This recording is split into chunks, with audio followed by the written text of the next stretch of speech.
할렐루야, 중국 아도나의 청년 여러분, 오늘 본문 민수기 23장의 말씀은 이스라엘의 진군을 두려워한 모압 왕 발락이 메소보다미아 유명한 술사인 점쟁이 발람을 초청하여 이스라엘을 저주하려고 합니다. 발의 산당으로 인도받은 발람은 이스라엘 백성의 진 전체를 볼 수 있었습니다. 발람은 자신이 하나님의 말씀을 들을 수 있도록 7개의 단을 쌓고 7마리의 수송아지와 순양을 준비시켜서 제사를 지내게 합니다. 이스라엘을 저주하는 말을 듣기 원했던 발락에게 여호와께서는 발람을 통해 이스라엘을 축복하십니다. 발람은 8절에서 하나님이 저주하지 않으신 자를 내가 어찌 저주하며 여호와께서 꾸짖지 않으신 자를 내가 어찌 꾸짖으랴 라고 말하면서 이스라엘은 거룩한 민족으로서 열방과 구별되는 존귀하고 광대한 민족이라고 축복합니다. 그러자 발락은 자신의 뜻대로 예언하지 않는 발람에게 화를 냅니다. 이스라엘의 광대한 진영을 보고 두려워하기 때문이라고 판단한 발락은 다시 장소를 바꾸면서까지 발람을 회유하려 하지만 그 역시 수포로 돌아갑니다. 발람은 19절 20절에서 이렇게 말합니다. 하나님은 사람이 아니시니 거짓말을 하지 않으시고 인생이 아니시니 후회가 없으시도다. 어찌 그 말씀하신 바를 행하지 않으시며 하신 말씀을 실행하지 않으시랴. 내가 축복할 것을 받았으니 그가 주신 복을 내가 돌이키지 않으리라. 하나님은 발람의 입을 통해 다시 이스라엘을 축복하십니다.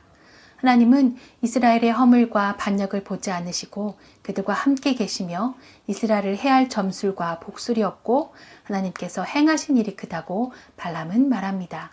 그리고 12절과 26절에서 여호와께서 제 입에 넣어주신 그대로 제가 말해야 하지 않겠습니까? 라고 말합니다. 여기서 우리는 자칫 발람이 하나님의 말씀에 순종하는 사람처럼 보입니다.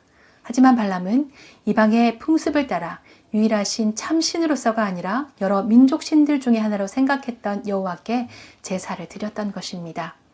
하나님께서 발람의 제사를 기뻐 받으시고 그에게 임하신 것이 아니라 비록 간교한 이방 술사이지만 발람을 통해 하나님의 절대적인 주권과 하나님이 친히 이스라엘을 보호하시고 축복하심을 세상 만방에 알리시기를 원했던 것입니다. 그래서 이번 일에 적극 개입하셨던 것입니다.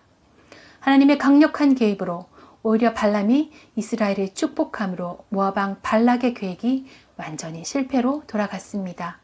발람의 입술을 통해서 이스라엘에 대한 축복은 더 강력하고 더 풍성하고 더 깊고 더 넓고 아름답게 나타납니다. 발람이 선언한 두 번째 선언과 복은 우리들에게도 해당되는 것입니다.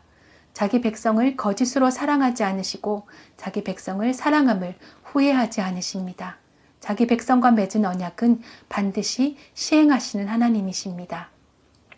발락이 발람을 통하여 이스라엘을 저주하기를 원했지만 하나님은 발람을 통하여 이스라엘을 얼마나 사랑하는지를 확인해 주셨습니다.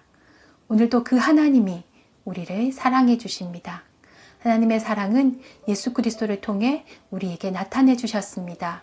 요한복음 3장 16절에서 17절에 하나님이 세상을 이처럼 사랑하사 독생자를 주셨으니 이는 그를 믿는 자마다 멸망하지 않고 영생을 얻게 하려 하심이라. 하나님이 그 아들을 세상에 보내신 것은 세상을 심판하려 하심이 아니요 그로 말미암아 세상이 구원을 받게 하려 하심이라 말씀하십니다. 십자가의 진리를 믿는 모든 자들을 용서하시고 하나님의 자녀로 삼아주시며 천국에 소망을 주셨습니다. 중국 아도나의 청년 여러분, 십자가의 그 사랑을 날마다 기억하며 하나님의 뜻을 쫓아 살아가는 여러분들이 되시기를 주님의 이름으로 축복합니다.